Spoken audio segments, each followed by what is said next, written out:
Once again here comes Saurav Kumar and now I'll be talking about IT और IT में आप लोगों को मैंने बहुत कुछ बताया हुआ है। तो अब हमने लास्ट क्लास में क्या किया था, लिनक्स और उसका इंस्टॉलेशन।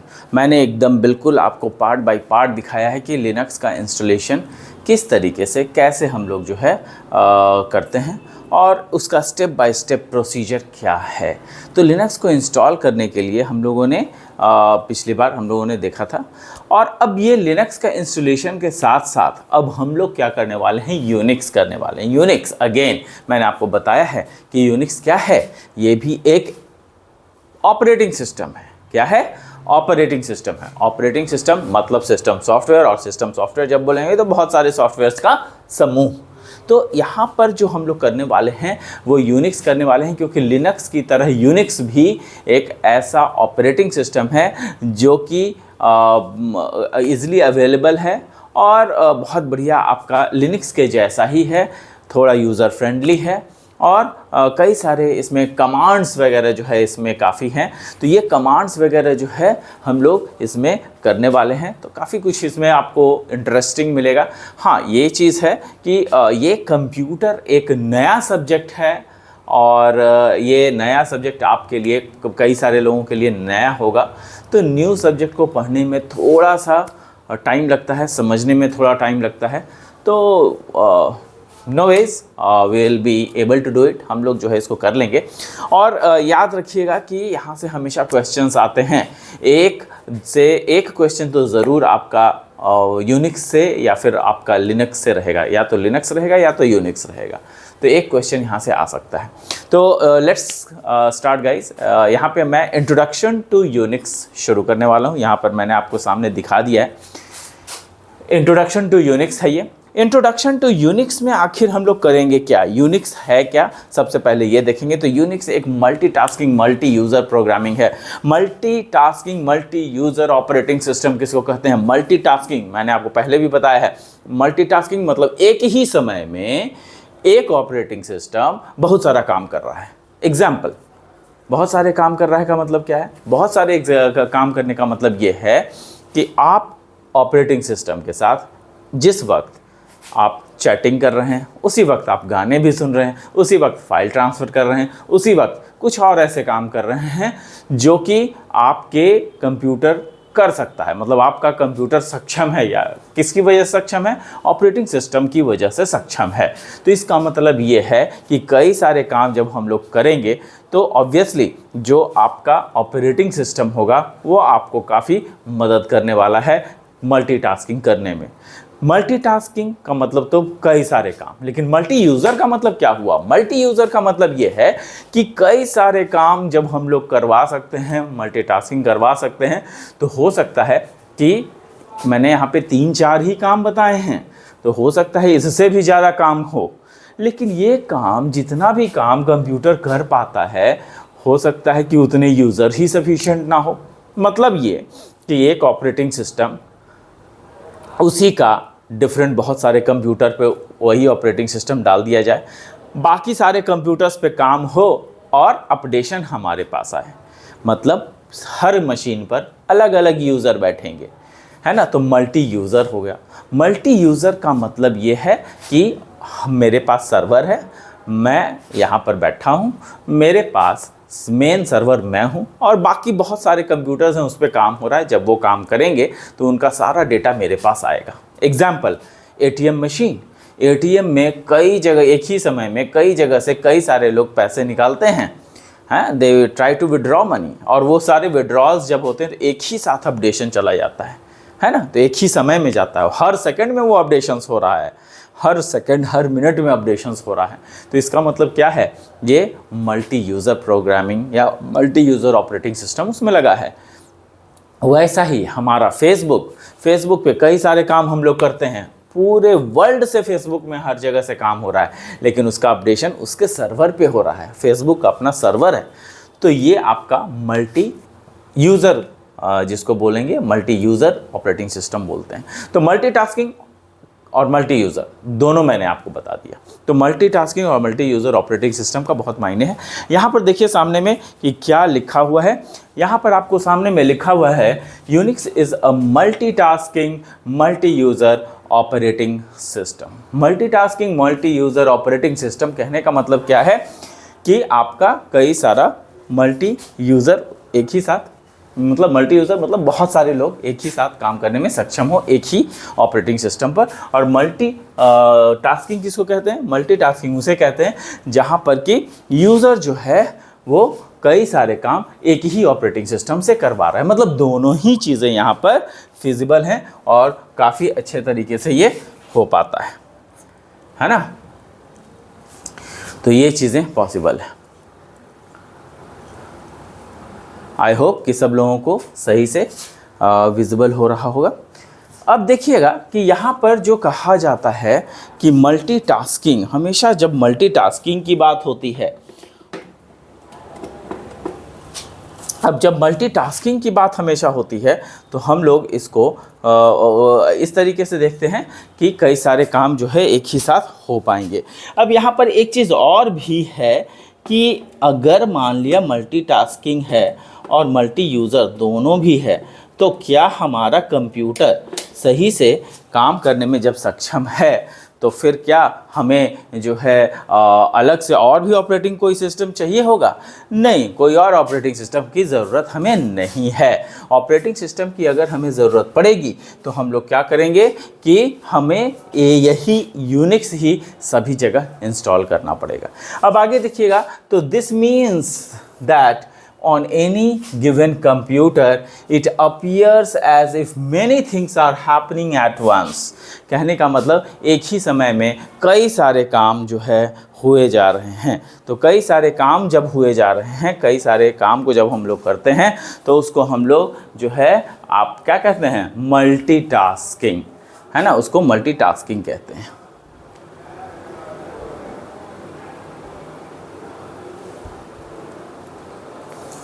मतलब many things happening at once का मतलब कि कई सारे काम एक ही साथ हो पा रहे हैं। And there are maybe more than one person, मतलब मल्टी यूज़र, है ना, more than one person logged into the computer at once regardless of which machine you log into the institute. मतलब कोई ज़रूरी नहीं है कि अगर ऑपरेटिंग सिस्टम पे काम करना है, एक ही ऑपरेटिंग सिस्टम पे बहुत लोग अगर काम करना चाहते हैं तो इसका मतलब ये नहीं है कि वो उसी कंप्यूटर पे सारे लोग आ जाएंगे। नहीं, कंप्यूटर वही रहेगा, डेटा सेव उसी में होंगे, ऑपरेटिंग सिस्टम वही रहेगा, लेकिन डिफरेंट मशीन्स, उसका जो है सर्वर होगा वो सर्वर बन जाएगा और बाकी डिफरेंट मशीन्स उसके क्लाइंट बन जाएंगे। और क्लाइंट की वजह से जो है जितने भी डेटा जो स्टोरेज होगा वो सेम कंप्यूटर में आकर के जो सर्वर होगा उसमें स्टोर हो जाएगा। तो regardless of which machine you log in to the institute you will have access to your user files and the basic commands will be identical। कहने का मतलब कि कई सारे जो बेसिक कमांड्स होंगे वो आइडेंटिकल होंगे और हर जगह से वो डेटा अपडेशन चलेगा। The Unix file system is hierarchical. Unix file system जो है वो क्या है? वो हायरार्कियल है। हायरार्कियल कहने का मतलब कि जो फाइल सिस्टम है, एक फाइल के अंदर दूसरा फाइल, दूसरा फाइल के अंदर तीसरा फाइल, बिल्कुल हो सकता है, कोई दिक्कत नहीं है उसमें। तो वही जो आपका हायरार्की का जो मतलब होता है वो एक फाइल के अंदर दूसरा, दूसरा के अंदर तीसरा, और इस तरीके से एक फाइल के अंदर फाइल, मतलब फाइल के अंदर नहीं, सॉरी, फोल्डर के अंदर। तो हर एक फोल्डर जो होता है, एक फोल्डर के अंदर दूसरा फोल्डर हो सकता है, लेकिन एक फाइल के अंदर दूसरा फाइल या एक फाइल के अंदर दूसरा फोल्डर नहीं हो सकता है। याद रखिएगा, एक फाइल के अंदर दूसरा फोल्डर नहीं हो सकता है, लेकिन एक फोल्डर के अंदर दूसरा फाइल हो सकता है ना। ऑब्वियसली आप लोग याद रखिएगा ना कि फ़ोल्डर जो आप लोग बनाते हैं जिसमें कागज़ वगैरह रखते हैं, तो उसमें फ़ोल्डर में क्या होता है, कई सारे कागज़ रख सकते हैं। जो कागज़ है वो आपका फाइल्स है, फ़ोल्डर क्या हुआ जिसमें आप उस कागज़ को रख रहे हैं, तो दैट इज़ द फोल्डर। तो ये याद रखना है। Every file is stored in directory. कोई भी फाइल जो स्टोर होता है वो डायरेक्टरी में, मतलब डायरेक्टरी का मतलब क्या है, इसका मतलब होता है फोल्डर, है ना, इसका मतलब होता है folder. A directory can contain many files. Directory जो है बहुत सारे फाइल्स को रख सकता है। फाइल्स और नन एट ऑल, चाहे नहीं भी रख सकता है, कोई दिक्कत नहीं है उसमें। And may also contain other directories, मतलब एक डायरेक्टरी के अंदर दूसरा डायरेक्टरी भी हो सकता है, फोल्डर के अंदर दूसरा फोल्डर हो सकता है। कॉल्ड सब डायरेक्टरीज, इसको क्या बोलते हैं? सब डायरेक्टरीज कहते हैं। तो ये आपका यूनिक्स है। यूनिक्स में काफ़ी अच्छे अच्छे फीचर्स हैं जिसको कि इंक्लूड किया गया है। और यहाँ पर जो है यूनिक्स के 3 टाइप्स भी दिए हुए हैं। यहाँ पे देखिएगा, Unix has 3 types of files. 3 types of files कहने का मतलब क्या है? तो यूनिक्स जो है उसमें 3 तरह के अलग अलग फाइल्स रखे जा सकते हैं। मतलब 3 तरह के कौन कौन से फाइल्स हैं? तो पहला फाइल्स हो गया नॉर्मल फाइल्स। तो नॉर्मल फाइल्स क्या होता है? Normal files, these are data files. ये इसको क्या बोलते हैं? इसको डेटा फाइल्स बोलते हैं। तो these are data files which might contain text. तो ये एक ऐसा फाइल होगा जो जिसमें जनरली डेटा होगा, जो कि टेक्स्ट के रूप में हो सकता है। या तो टेक्स्ट होगा, तो टेक्स्ट के रूप में उसका सोर्स कोड भी हो सकता है, किसी चीज़ का सोर्स कोड, या एग्जीक्यूटेबल फाइल्स भी हो सकते हैं। कहने का मतलब या तो टेक्स्ट होगा, या तो सोर्स कोड होगा, या तो एग्जीक्यूटेबल फाइल्स होंगे। तो कई सारे चीज़ इसमें हो सकते हैं। दूसरा है स्पेशल फाइल्स। तो स्पेशल फाइल्स क्या होता है? स्पेशल फाइल्स की अगर बातें करते हैं तो स्पेशल फाइल्स क्या होता है? These represent physical devices. यहाँ पे बहुत सारे चीज़ें हैं, यहाँ पे देखिएगा, दीज रिप्रेजेंट फिजिकल डिवाइसेस। यहाँ पर फिजिकल डिवाइसेस की बात हो रही है। These represent physical devices such as terminals, मतलब यहाँ पर हो गया कंप्यूटर। टर्मिनल्स का मतलब कंप्यूटर। डिस्क ड्राइव्स, मतलब कई सारे ड्राइव्स हो गए, मतलब कई सारे आपके हार्ड डिस्क वगैरह की बातें हो रही है यहाँ पे। तो स्पेशल फाइल्स उन फाइल्स को कहते हैं जो डिवाइसेस ऑलरेडी मौजूद हैं, फिजिकल डिवाइसेस हैं, जैसे हार्ड डिस्क वगैरह फिजिकल डिवाइसेस हैं, और उसमें कहीं पे स्टोरेज की बात हो रही है, तो वो स्पेशल फाइल्स होंगे। द डिवाइस ड्राइवर्स, मतलब कई सारे डिवाइस के ड्राइवर्स, जैसे मान लिया कि आपने इंस्टॉल किया प्रिंटर, उसका डिवाइस, उसका जो है वो एक डिवाइस है, उसका जो है ड्राइवर होगा। ड्राइवर कहने का मतलब उसका सॉफ्टवेयर आता है। तो जो भी एक्सटर्नल हम लोग इंस्टॉल करते हैं डिवाइस को, सबका अलग अलग सॉफ्टवेयर आता है। तो वो सॉफ्टवेयर को ड्राइवर्स बोला जाता है। क्या बोला जाता है? ड्राइवर्स। जितने भी, जैसे मान लिया प्रिंटर का एक सॉफ्टवेयर आया, उसका ड्राइवर हो गया। अगर मान लिया हम लोगों ने वेबकैम लगाया, उसका एक अलग सॉफ्टवेयर आता है जो वेबकैम के साथ ही सीडी में करके दिया जाता है, प्रिंटर का भी साथ में सीडी में करके दिया जाता है। तो वो सब ड्राइवर्स हैं, है ना। तो उसको इंस्टॉल किया जाता है। मदरबोर्ड का अलग सीडी आता है। फिर आपका कई सारे जो एक्सटर्नल डिवाइसेस लगाए जाते हैं, उन सब का अलग अलग सॉफ्टवेयर आता है जो कि सीडी में आता है। उन सब को जो है लगाया जाता है, उन सब को जो है डाला जाता है। And these are special files. ये स्पेशल फाइल्स इसलिए होता है क्योंकि आप समझिए कि अगर ये स्पेशल फाइल्स नहीं कहा जाएगा तो ये काम ही नहीं करेगा। इसको स्पेशल फाइल्स अगर नहीं कहेंगे और हमें इसको नहीं इंस्टॉल किया, इसको हमने नहीं डाला, तो ये शायद काम ना करे। तो यहाँ पर काम कराने के लिए कई सारी चीज़ें यहाँ पे की जाती हैं, जैसे कि यहाँ पे स्पेशल फाइल्स उनको बोला गया। तो यहाँ पर जो है आपका ड्राइवर्स, जितने भी सॉफ्टवेयर्स हैं जो कि किसी पर्टिकुलर इसके लिए लिए गए हैं, मतलब डिवाइस के लिए लिए गए हैं, उसको स्पेशल फाइल्स बोलेंगे। तो ये क्या करता है special file? The device drivers will translate any reference files into the hardware. तो ये क्या करेगा कि जितना भी डिवाइस के साथ जो उसका सॉफ्टवेयर आता है, उसको क्या किया जाता है? उस डिवाइसेस में डाल दिया जाता है और उसको वो ट्रांसलेट करता है। किसके लिए? उसी पर्टिकुलर हार्डवेयर के लिए ट्रांसलेट करता है। और उस हार्डवेयर के लिए जब ट्रांसलेट होगा तो कई सारे काम बाद में उससे हम लोग कर सकते हैं। एग्जाम्पल, प्रिंटर का अगर हमने सीडी डाल दिया या सीडी में जो सॉफ्टवेयर है वो डाल दिया, तो क्या क्या काम हो सकता है? कई सारे काम हो सकते हैं उसमें। कई सारे काम मतलब या तो प्रिंटर होगा, अगर तो 3-in-1 भी प्रिंटर आने लगा है, तो एक कॉपी भी होता है, स्कैन भी होता है, प्रिंटिंग भी होता है। तो कॉपी, स्कैन, प्रिंटिंग, ये 3 चीज़ें होती है। तो तीनों काम करने लगेगा। अगर हम लोग ड्राइवर नहीं डालते हैं तो यूटिलिटी सॉफ्टवेयर भी ऑपरेटिंग सिस्टम में होते हैं, जिसकी वजह से हम लोग प्रिंटिंग करा सकते हैं, लेकिन आपका स्कैनिंग, आपका फ़ोटोकॉपी ये नहीं होता है, ये बड़ा मुश्किल हो जाता है। तो उसके लिए हम लोगों को इसका ड्राइवर्स इंस्टॉल करना पड़ता है। फिर है आपका डायरेक्टरीज। डायरेक्टरीज मतलब मैंने आपको पहले ही बता दिया, फोल्डर्स होते हैं। तो दीज कंटेन पॉइंटर्स। पॉइंटर्स कहने का मतलब कि जो नॉर्मल फाइल्स हैं वो कहाँ कहाँ पर है, किस फोल्डर के अंदर है, वही डायरेक्टरीज कहलाता है। Folder is the directory. तो these contain pointers to normal files, special files and other directories. तो जितने भी टाइप के जो आपके पॉइंटर्स, जो आपके स्पेशल फाइल्स हैं या फिर आपके नॉर्मल फाइल्स हैं, इन सब का डायरेक्शन देता है कि कहाँ कहाँ। जैसे एग्जांपल देखिएगा, यहाँ पर मैं आपको दिखा रहा हूँ कि साथ में ही साथ प्रैक्टिकल भी हो जाएगा आपका। यहाँ देखिए, ये एक फ़ोल्डर है। कैसे फ़ोल्डर हो गया आप देखिएगा, ध्यान से आपको देखिएगा। मैं आपको माई कंप्यूटर खोल रहा हूँ। यहाँ पे ये माई कंप्यूटर है, करेक्ट है। जैसे ही माई कंप्यूटर खोलते हैं तो हम लोगों के पास क्या आता है, सी ड्राइव, डी ड्राइव, ये सब ड्राइव है। ये फोल्डर्स नहीं है, ये ड्राइव्स हैं। क्या हैं? ये ड्राइव्स हैं, फोल्डर्स नहीं हैं, ये ड्राइव्स हैं।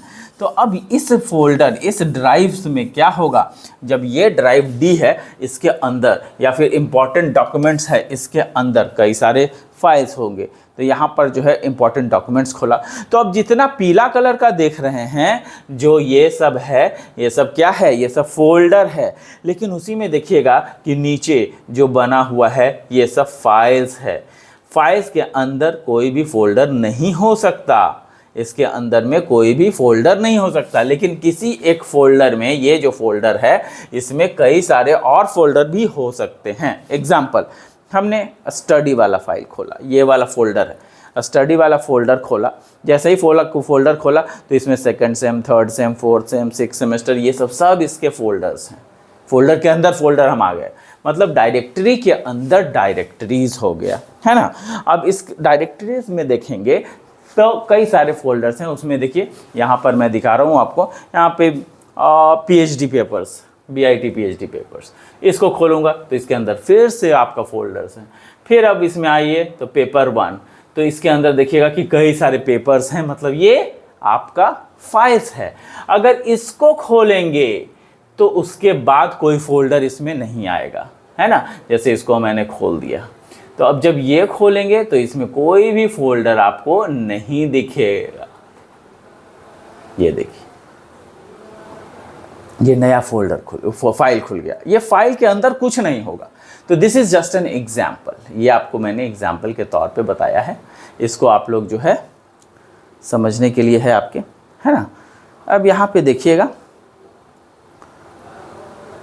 जैसे हमने IT नोट्स है, तो अब ये IT नोट्स में आप देखिए कि ये वाला जो मैं अभी आप लोगों को यही कर रहा हूँ, तो इसमें आपको देखने को मिलेगा कि यहाँ पर क्या हमने खोला है। तो जो हम लोग जो पढ़ रहे हैं अभी, उस पर वही वाला फाइल खुल चुका है। और यहाँ पर नीचे जो हम लोगों को करना है वो है ये जो अभी हम लोग कर रहे थे। तो यहाँ पर अब हम लोगों ने देखा कि किस तरीके से ये फाइल्स होता है। तो special file, normal files, special files और डायरेक्टरीज, ठीक है। कुछ यूनिक्स के अंदर कुछ और भी जानकारी है जो हम लोग अभी लेंगे। अब ये यूनिक्स के अंदर क्या क्या है, तो अबाउट यूनिक्स में हम लोग इसमें पढ़ेंगे, है ना। तो ये देखिएगा, अबाउट यूनिक्स है। अबाउट यूनिक्स में commands are typed at a prompt. तो ये बेसिकली जो यूनिक्स होता है ना, ये कमांड टाइप प्रॉम्प्ट को ये हम लोग उसमें ज़्यादातर इस्तेमाल करते हैं। तो कमांड टाइप प्रॉम्प्ट क्या होता है, अब देखिए कमांड टाइप क्या होता है। यहाँ पर देखिए कंप्यूटर में अगर हम लोग लिख दें नीचे में CMD, है ना। अब CMD लिख करके हमने ओपन करना है। तो यहाँ पे मैंने ओपन कर दिया है। जैसे ही हम लोग ओपन करेंगे तो ये हमारा जो खुलेगा, ये आपका कमांड प्रॉम्प्ट है ना। क्या है ये? कमांड प्रॉम्प्ट है। अब इस कमांड प्रॉम्प्ट के जरिए कई सारे काम किए जा सकते हैं। तो वही चीज़ जो है, ये विंडोज़ का मैं दिखा रहा हूँ, यही चीज़ यूनिक्स में भी होता है ना। कमांड प्रॉम्प्ट जिसको बोलते हैं, इस कमांड प्रॉम्प्ट में आप देखिएगा तो हमेशा आपको जिसमें आपका ऑपरेटिंग सिस्टम होगा वो यहाँ पर नोटेड रहेगा। उसके बाद यूजर्स, उसके बाद जो जहाँ पर भी यूजर का जो नाम रहेगा, जैसे यहाँ पे मेरा नाम सौरभ यहाँ पे डाला हुआ है तो सौरभ के नाम से यहाँ पर आएगा। तो कई सारे फाइल्स इस कमांड प्रॉम्प्ट से भी कई सारे फाइल्स बनाए जा सकते हैं, वो सब आपको जो है बना के भी बताऊंगा मैं। हर चीज़ आपको क्लियर कर दूंगा कि किस तरीके से आपका कंप्यूटर में कैसे काम होता है, ठीक है। अब यहाँ देखिए, commands are typed at a prompt, मतलब प्रॉम्प्ट का मतलब यही जहाँ पर आपका ये ब्लिंक कर रहा है इसी को प्रॉम्प्ट कहते हैं। तो यहाँ पर अब क्या है, commands are typed at a prompt. Most often the prompt is a percentage sign और डॉलर साइन। जनरली जो है ये कमांड प्रॉम्प्ट परसेंटेज साइन या डॉलर साइन में होता है। यहाँ पर ऐसा नहीं है, ये यूनिक्स की बात हो रही है। चूँकि ये विंडोज़ का प्रॉम्प्ट है तो थोड़ा सा डिफरेंट होगा, लेकिन बाकी सारे काम भी इसमें हो जाते हैं, ठीक है। अब देखिए आगे, but sometimes it is in the name of machine followed by the percent और dollar sign. Commands are case sensitive. Commands case sensitive होता है, मतलब अगर हम स्मॉल लेटर में लिखें या हम कैपिटल लेटर में लिखें तो दोनों का मतलब अलग अलग होगा, ठीक है। तो ये क्या हो जाता है, ये आपका कंप्लीटली केस सेंसिटिव होता है। And are usually in lower case. Generally जो है ये लोअर केस में ही होता है। दिस मीन्स दैट ls, अब यहाँ पे देखिए ls का मतलब, ls क्या है, तो ls एक कमांड है जिसको लिस्ट के लिए इस्तेमाल करते हैं हम लोग, है ना। तो ls are completely different commands. तो यहाँ पे ls जो है वो कम्प्लीटली डिफरेंट कमांड है। Spaces are very important. यहाँ पे स्पेस जो होता है, स्पेस का अलग महत्व होता है। स्पेसेस जहाँ पर दे दो वहाँ पर उसकी अलग बातें हो जाती है। तो there is always a space between command and file. तो जब भी हम कमांड लिखेंगे और फाइल लिखेंगे तो उसके बीच में स्पेस जरूर होगा, है ना। तो there is always a space between the command and the file और डायरेक्टरी इट्स एक्ट्स अपॉन, या फिर जो डायरेक्टरी है, डायरेक्टरी कहने का मतलब जो फोल्डर है ना। तो जो फोल्डर है उसके अंदर जो चीज़ें होंगी, जो फोल्डर के अंदर जो चीज़ें होंगी वो क्या होगा, there is always a space between the command and the file, directory it acts upon, मतलब जो फोल्डर होगा, जिस फोल्डर पे वो काम कर रहा होगा उसको हम लोग हमेशा स्पेस से अलग कर देंगे। मतलब एक स्पेस दे देंगे। यहाँ पे देखिए जो स्पेस है, यह स्पेस कमांड और फाइल में जाएगा। अगर कमांड कुछ लिखा है हमने और उसके बाद फाइल नेम लिख रहे हैं तो दोनों के बीच में स्पेस होगा। To execute a Unix command press enter. हमेशा जब हम लोग कमांड लिख देते हैं तो जब भी उसको एग्जीक्यूट करवाना होगा तो कैसे करवाएंगे, उसको एग्जीक्यूट करवाने के लिए हमें एंटर का प्रयोग करना है। एंटर हमेशा हम लोग उसमें देंगे। To execute commands press enter at the end of the command line. If the command is accepted, अगर कमांड एक्सेप्ट हो गया तो एग्जीक्यूशन हो जाएगा। मतलब if the command is accepted तो ये नया लाइन में आ जाएगा। देखिए, if the command is accepted the prompt and the cursor will simply appear on the next line. तो अगर जो है कमांड रन कर गया तो सिंपली वो नए लाइन में नया कर्सर जो है, नया आपका प्रॉम्प्ट दिखने लगेगा। लेकिन अगर ऐसा नहीं हुआ तो वो एरर बताएगा। कैसे? If the command is rejected an error message such as command not found appears. तो उस तरीके का कमांड अगर आप देते हैं जो उसमें है ही नहीं तो वहाँ पे क्या बताएगा, कमांड नॉट फाउंड बताएगा। Check your spelling spaces. तो इसे यहाँ पे हमें क्या करना पड़ेगा, स्पेलिंग को चेक करना पड़ेगा, देखना पड़ेगा कौन कौन सी चीज़ें दी गई है, कुछ गलत तो नहीं है, हाँ है ना। तो ये सब ट्राई करना पड़ेगा। फिर री एंटर कमांड को फिर से हमें डालना पड़ेगा। फिर कमांड को देखना पड़ेगा कि क्या हमने एंटर की सही जगह पे डाला है। फिर प्रेस एंटर Ctrl+C करना पड़ेगा। तो ये सारा काम अगर करते हैं तो फिर से हम लोग जो है उसको लिख सकते हैं, है ना। तो ये सारी चीज़ें हैं यहाँ पे। अब आगे देखिए, to determine your default shell. यहाँ पर अगर कुछ दिक्कतें आ गई है कहीं पर तो हम लोग क्या करेंगे, to determine your default shell type echo $shell. तो यहाँ पे टाइप करना पड़ेगा इको $शेल। शेल भी एक कमांड है, शेल कमांड्स भी हैं। तो शेल कमांड्स जो है वो हमें पढ़ना भी है। इनफैक्ट शेल कमांड्स में भी थोड़ा बहुत मैं बता दूंगा, क्योंकि बहुत आप लोगों को जो पढ़ना है ना तो बहुत ही कम पढ़ना है। कम पढ़ना है मतलब you have only the introductions. Introduction है केवल कि भाई यूनिक्स है तो यूनिक्स क्या होता है, यूनिक्स के क्या फीचर्स हैं, यूनिक्स कैसे इंस्टॉल होता है, या फिर लिनक्स है, लिनक्स क्या होता है वो इसका इंस्टॉलेशन, यूनिक्स के कुछ इंपॉर्टेंट कमांड्स क्या है, बस यही सब पढ़ना है। बहुत ज़्यादा अंदर घुसने की ज़रूरत नहीं है, आपको एक ओवरव्यू जानना है। चूँकि आप फर्स्ट ईयर में हो, फर्स्ट ईयर में आप पहली बार कंप्यूटर पढ़े हो, तो you have to know the basics, only the basics. एक बेसिक्स आपको आइडिया रहना चाहिए कि कंप्यूटर में क्या क्या चीज़ें हो सकती है। इसीलिए इतना हर चीज़, जैसे यूनिक्स भी बताया जा रहा है, विंडोज़ भी बताया जा रहा है, लिनक्स भी बताया जा रहा है, तो ये सब इसीलिए बताया जा रहा है ताकि आप सभी चीज़ों से आप उन चीज़ों को, सभी चीज़ों को जान जाएं कि आखिर ये कंप्यूटर में किस लिए यूज़ होता है ना। तो यहाँ पर यही चीज़ें हैं। To determine your default shell type echo shell. अगर इको डॉलर शेल हमने टाइप किया तो यहाँ पर हमें पता चलेगा कि यहाँ पर कौन सा डिफ़ॉल्ट शेल हम लोग यूज़ कर रहे हैं। To change your default shell run user local bin cache. यहाँ पे आपका कमांड दिया हुआ है, run user local bin CHSH and follow the prompt. तो उसके बाद फिर जो है प्रॉम्प्ट में ही ये चीज़ लिखना होगा, do not use flags on the commands. तो यहाँ पे फ्लैग्स वगैरह कमांड में यूटिलाइज नहीं होते। फ्लैग्स एक स्टोरेज होता है ना, उसके लिए ये है, इसलिए यहाँ पर इसको आपको नहीं ध्यान देना है। कुछ हैं जो डॉट फाइल्स होते हैं। Dot files begin with dot. हमेशा डॉट फाइल्स जो है, जिसका डॉट एक्सटेंशन होता है, उसको बोल रहा है। Dot files begins with dot and are used primarily to control system functions. System functions को जनरली कंट्रोल करने के लिए हम लोग डॉट फाइल्स का यहाँ पे प्रयोग करते हैं। मतलब यूनिक्स में डॉट फाइल्स तभी यूज किया जाता है जब हमें कुछ कंट्रोलिंग फंक्शंस चाहिए, है ना। तो यहाँ पर ये सारी चीज़ें यूनिक्स के बारे में दी हुई है। यहाँ पर देखिए कि कुछ और कमांड्स दिए हुए हैं, है ना, जैसे cat command, cd command, cp command, history list. तो ये सब सारे कमांड्स हैं। ये कैसे काम करते हैं, इन सब के बारे में भी थोड़ा बहुत जानना है आपको। बहुत ज़्यादा कुछ नहीं है, लेकिन थोड़ा बहुत आपको जानना है। जैसे एग्जाम्पल यहाँ पर देखिएगा कि मैं आपको जो दिखा रहा हूँ, देखिए यहाँ पे कमांड्स हैं, राइट। अब ये आपका जो फोल्डर है वो यूज़र सौरभ करके फोल्डर है।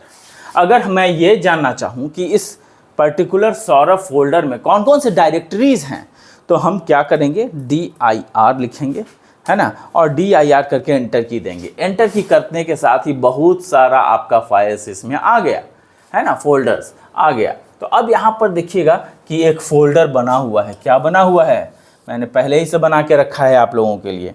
ये फ़ोल्डर का नाम है चुनमुनिया, है ना।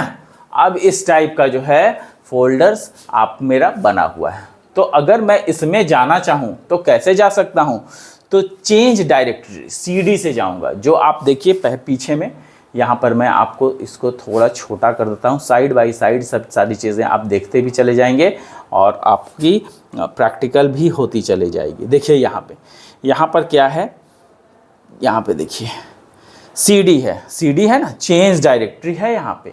तो ये चेंज डायरेक्टरी को अगर हम देखें तो ये चेंज डायरेक्टरी जो होगा वो कैसे कर सकते हैं, मतलब एक डायरेक्टरी से दूसरे डायरेक्टरी में जाना। यहाँ पर मैं सौरभ वाले डायरेक्टरी में हूँ, है ना, ये सौरभ का डायरेक्टरी है। लेकिन अगर मुझे चेंज करके जाना है कहाँ पर, अगर मुझे चेंज करके जाना है उसी चुनमुनिया में जाना है, तो क्या करूँगा मैं क्या करूँगा, देखिए इस तरह के का मैं नाम इसलिए रखता हूँ ताकि आपकी जो पढ़ाई है थोड़ा इंटरेस्टिंग हो जाए और ये याद रखिए, अच्छा सर ने यहाँ पे ये चीज़ बताया था, ऐसे नाम बताया था, थोड़ी हंसी आई थी, है ना। तो ये इसलिए मैंने आपका ये नाम रखा है, तो आपको आसानी होगी। जैसे मैं देखिए यहाँ पे मैं चेंज कर रहा हूँ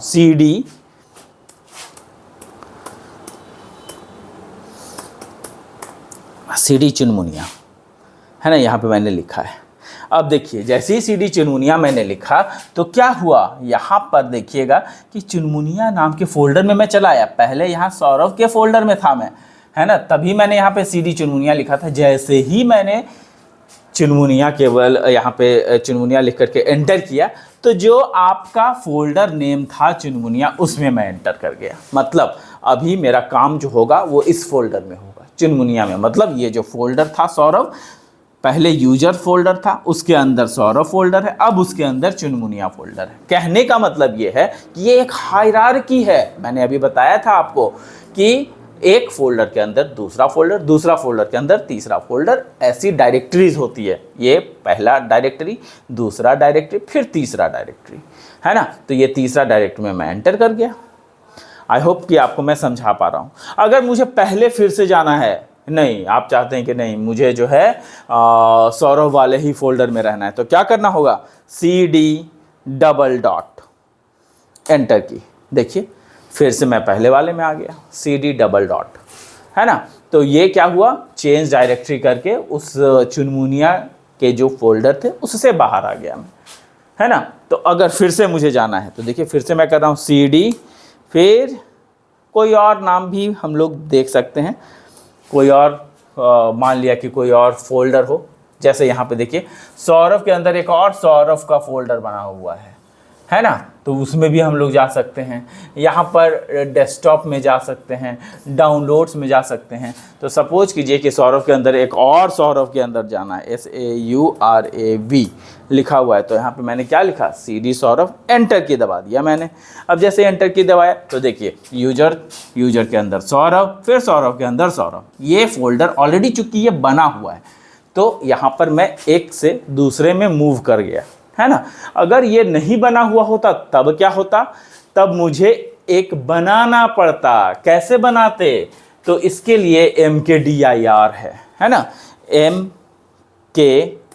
MKDIR है ना, मेक डायरेक्टरी, यहाँ पर होता है MKDIR कमांड है ये, है ना, MKDIR। और इसके बाद जो भी मैं नाम लिखूंगा उस नाम से ये फोल्डर इसमें बन जाएगा। जैसे राम श्याम नाम का कोई फोल्डर नहीं है ना, तो मैं उस राम श्याम नाम का फोल्डर बना देता हूँ। राम, चूँकि राम श्याम दोनों भाई हैं तो राम भी रहेगा, श्याम भी रहेगा, है ना। राम श्याम नाम का देखिए फोल्डर मैं बना रहा हूँ, तो MKDIR मैंने कर दिया। अब देखिए फिर से ये प्रॉम्प्ट आ गया, इसका मतलब ये हमारा एग्जीक्यूशन हो गया है ना। अगर कोई एग्जीक्यूशन नहीं होता तो गलती हो, तो वो एरर देता है। जैसे समझिए MK और स्पेस मैं दे दूं और फिर DIR करूं और फिर मैं लिखता राम श्याम,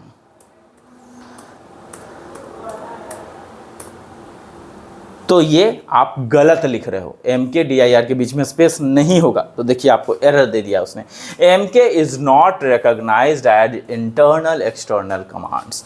मतलब MK जो है वो कोई इंटरनल एक्सटर्नल कमांड्स के रूप में नहीं है, उसको हम लोग नहीं लिख सकते हैं। तो वो जो आपने बनाना चाहते थे आप, वो गलत है। तो कैसे लिखेंगे हम लोग स्पेस ना दे करके क्या करेंगे, हम लोग ये जो स्पेस नहीं दिया है यहाँ पे और राम श्याम लिखा बन गया, स्पेस हम लोग ने यहाँ पे दिया तो ये एरर आ गया। इसका मतलब स्पेस हमें नहीं देना है, ठीक है। तो अब तो यहाँ पर हमने MKDIR करके राम श्याम तो बना दिया, एक डायरेक्टरी तो बना दिया।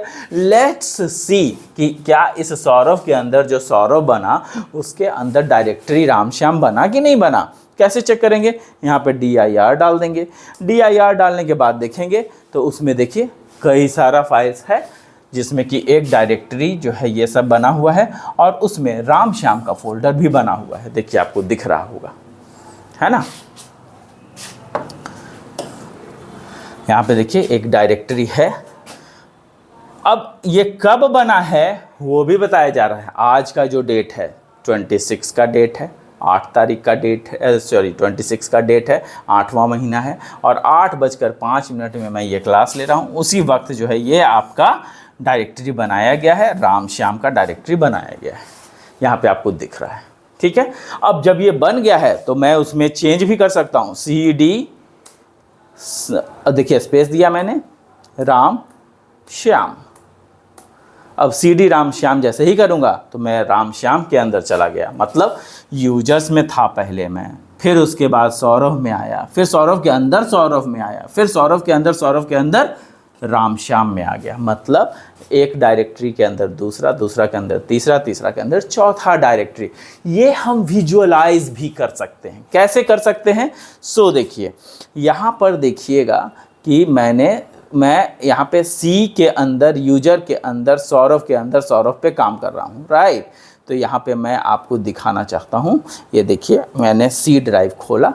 सी ड्राइव में यहाँ पर यूजर होगा। अब यूजर कैसे खुद ढूंढूंगा, यहाँ देखिए यूजर्स हैं, ये है ना यूजर्स। यूजर्स के अंदर मैंने देखिए सौरभ बनाया था, सौरभ के अंदर फिर सौरभ मैंने बनाया था, वो भी यहाँ पे देखिए दिख रहा है, सौरभ के अंदर सौरभ, है ना। यहाँ पे अब सौरभ के अंदर मैं सौरभ में गया तो अब देखिए यहाँ पे आपका रामश्याम नाम का फोल्डर दिख रहा है ना। तो अभी चूंकि इसके अंदर तो कुछ मैंने डाला ही नहीं है तो यहाँ पे आपको नहीं दिख रहा है। तो ये हो गया फोल्डर के अंदर के फोल्डर के अंदर के फोल्डर। मैंने क्या बनाया, कमांड प्रॉम्प्ट में बनाया, यूनिक्स के जरिए मैंने बनाया। तो यहाँ पर जो है कमांड से मैंने बना तो दिया, लेकिन यहाँ हमें दिख भी रहा है, इसीलिए मैं विंडोज़ पर इसको यूज़ कर रहा हूँ ताकि मैं आपको दिखा सकूँ सामने सामने कि यहाँ पर जो चीज़ें मैं बना रहा हूँ वो सामने दिख भी रहा है या नहीं दिख रहा है। तो ये चीज़ें यहाँ पर आपको दिख रही हैं। तो दिस इज़ द ब्यूटी, है ना। तो यहाँ पर मैंने आपको कई सारे चीज़ें बताई, CD, DIR, ये सब जो है फाइल्स कैसे। हाँ, एक फ़ाइल को अब यहाँ पे देखिए CP है तो ये कॉपी होता है, फाइल 1 से लेके फाइल 2 में जाता है तो ये कॉपी कर सकते हैं। CD कमांड चेंज डायरेक्टरीज है। लिस्ट आउट हिस्ट्री कमांड के लिए अभी मैंने आपको बताया DIR कर देते हैं तो पूरा उस डायरेक्टरी बता देता है। तो कई सारे चीज़ हमने आज इसमें देखा है ना, प्रैक्टिकल भी हमने किया है।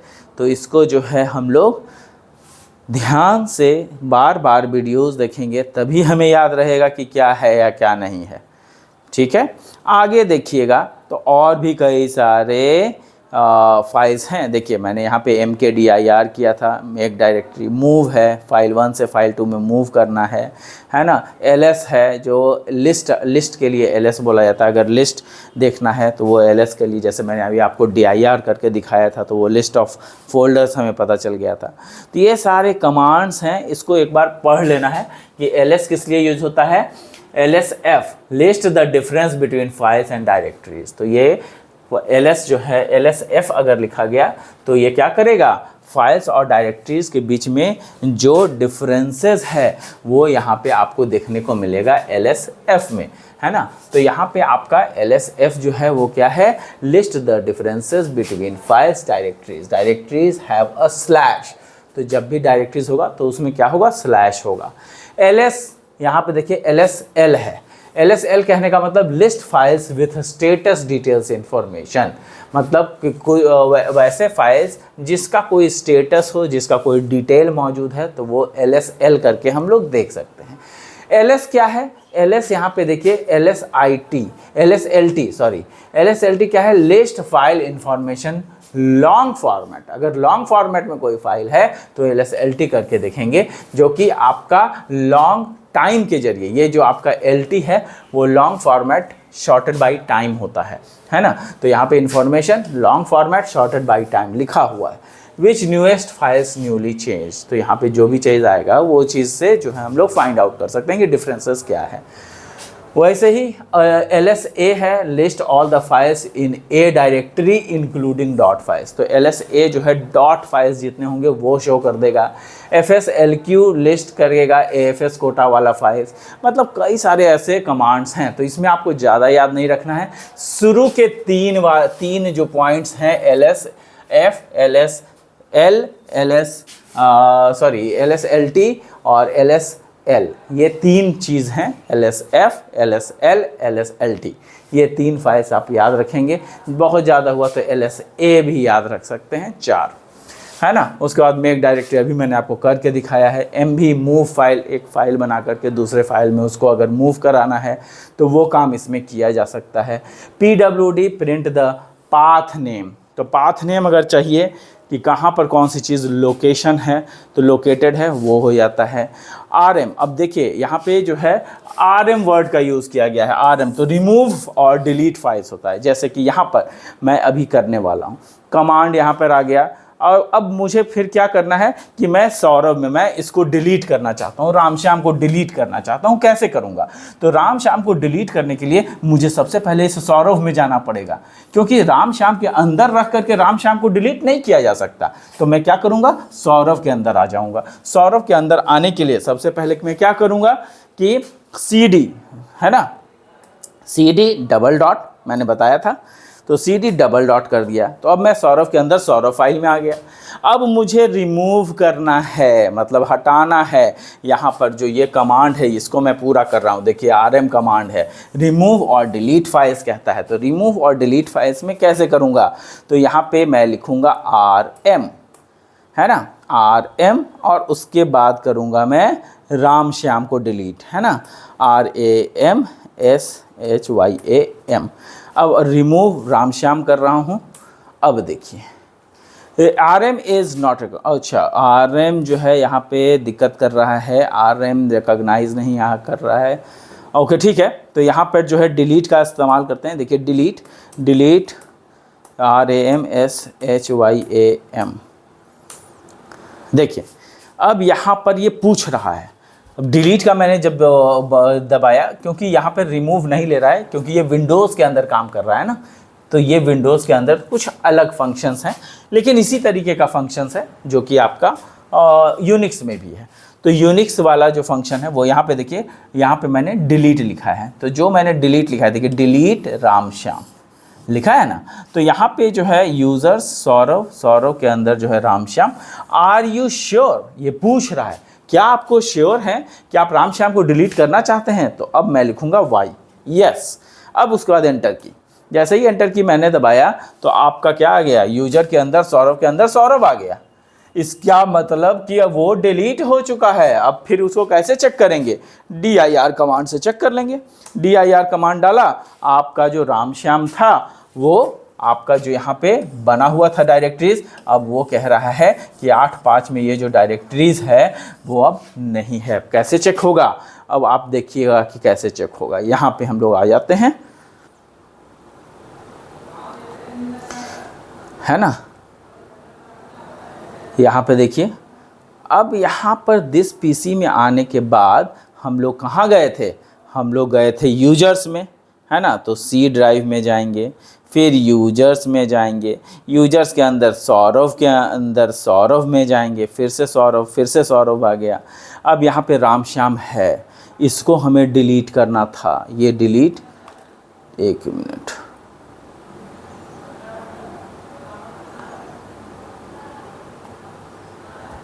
सॉरी ये डिलीट नहीं हुआ है, इसीलिए अभी दिखा रहा है। ठीक है, चलिए एनीवेज, ये सौरभ के अंदर ये जो डायरेक्टरी है वो डिलीट नहीं हुआ है, वो मुझे देखना पड़ेगा। तो इसी तरीके से जो है कमांड्स आपका चलता है। और यहाँ पर जो है रामश्याम दिख रहा है, इसका मतलब वहाँ पे डिलीट नहीं हुआ है, इसीलिए दिख रहा है।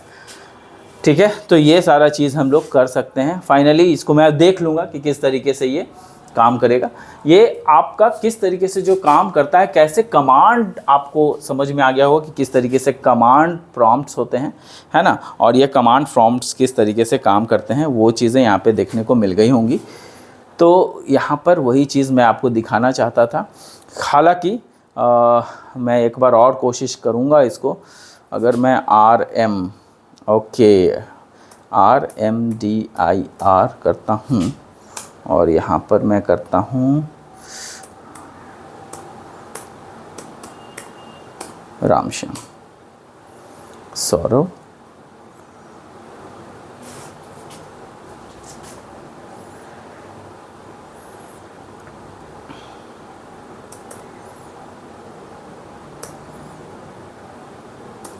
DIR, है ना। अब देखिए एक्चुअली मैंने डिलीट जो डाला था, यहाँ पे मैंने एक गलती कर दी थी। देखिए यहाँ पर क्या होता है, अभी हो गया है। अभी देखिए यहाँ पे रामश्याम नहीं हुआ था। क्यों नहीं हुआ था? क्योंकि यहाँ पे हमने जो कमांड डाला था वो डिलीट रामश्याम डाला था। जबकि डिलीट रामश्याम तब होता है जब वो फाइल का केस हो। यहाँ पे तो ये फोल्डर है ना, फोल्डर को हम लोग डिलीट नहीं कर सकते हैं, फोल्डर को डायरेक्टरी कहते हैं, तो रिमूव डायरेक्टरी उसके लिए होता है, जिसको कि RMDIR कहते हैं। जैसे यहाँ पर देखिए दिया हुआ है RMDIR, directory, remove the directory. तो डायरेक्टरी को रिमूव करने के लिए RMDIR होता है, जो कि मैंने यहाँ फिर से लिखा है ना। यहाँ पर आप देखिएगा तो मैंने RMDIR का प्रयोग किया है। देखिए RMDIR रामश्याम, जैसा ही RMDIR किया तो मेरा प्रॉम्प्ट इसमें आ गया। DIR करके मैंने देखा तो वो रामश्याम हट चुका है। देखिए यहाँ पे हट चुका है। तो यहाँ पर जब इसका मतलब अब मेरा सक्सेसफुल हो गया। तो RMDIR जो है वो डायरेक्टरी को रिमूव करने के लिए होता है। तो यहाँ पर ये चीज़ थोड़ा सा हमें ध्यान देना होगा कि अगर डायरेक्टरी को रिमूव करना है तो उसके लिए अलग होगा, और अगर हमें फाइल को डिलीट करना है तो उसके लिए DEL का प्रयोग, जो हमने शुरू में लिखा था DEL रामश्याम, वो होगा। तो देयर इज़ अ डिफरेंस। तो ये सब चीज़ें हमें ध्यान में रखना है। ऐसे कई सारे प्रॉम्प्ट्स हैं, कमांड प्रॉम्प्ट्स हैं, जिसको कि हम लोग लिख सकते हैं और यहाँ पे देख सकते हैं। तो काफ़ी सारी चीज़ें हम लोगों ने देखा है ना। तो अब जो है हम लोग यहाँ पर इन सब चीज़ों को हम लोग ध्यान में रखेंगे कि किस तरीके से कमांड प्रॉम्प्ट्स वगैरह काम किए जाते हैं। तो आई होप गाइस कि आप लोगों को मेरा प्रैक्टिकल क्लास भी अच्छा लगा होगा। प्रैक्टिकल वगैरह जो है मैंने आपको सामने सामने करके दिखाया है कि किस तरीके से आपकी प्रोग्रामिंग एक्टिविटी चल रही है और कैसे हम लोगों ने कमांड प्रॉम्प्ट पे काम किया है। तो वो सारा चीज़ मैंने आपको यहाँ पे दिखाया है। आई होप कि आप लोगों को ठीक ठाक लगा होगा। और इसको जो है आप लोग एक बार वीडियो देखिएगा तो उससे नहीं होगा, उसको बार बार देखना पड़ेगा, और बार बार देखने के लिए थोड़ा समय देना पड़ेगा। आप सोने जा रहे हो उस समय वीडियो देख लो, एक बार आप कभी खाली बैठे हुए उस समय वीडियो देख लो। तो उससे क्या होगा कि धीरे धीरे बार बार चीज़ें देखने से दिमाग में चीज़ें जाती रहती हैं। नहीं तो क्या होता है कि हम लोग उसको भूल जाते हैं। तो अगले क्लास में हम लोग कुछ और डिफरेंट चीज़ें पढ़ेंगे, जैसे शेल वगैरह पढ़ेंगे। तो आज के लिए इतना ही। Thank you guys, thanks a lot. I hope you would have liked the videos. Thank you. Bye bye. Take care. Have fun.